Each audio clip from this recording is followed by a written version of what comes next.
Happy weekend, everyone! Hello mga ate ko! Happy Friday! So for today's mga ate ko is mangunguha ko nitong dahon ng alokbate dahil sabi ng aking mother masarap daw yan sa ginisang munggo. So dahil Friday today, it's Munggo Day. So ayan mga ate ko, pumipitas na ako ng mga talbos ng alokbati and then itutur ko na rin kayo sa aming little farm. Ito nga pala yung aming bantay na si Taba. Ang kulit-kulit niyang aso na yan. And then ito pa yung isa si Blackie. Super kulit-kulit nila. And then ayan.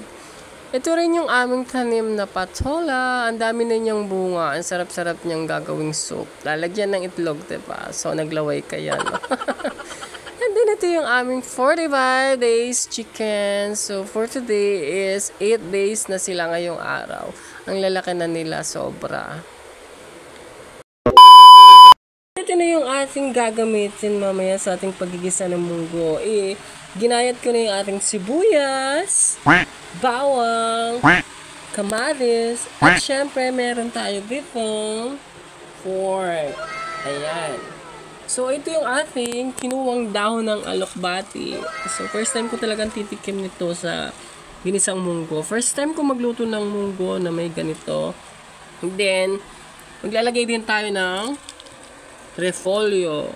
Imbis na malunggay yung ilagay natin. So, ito naman yung mga dahon na ilalagay natin.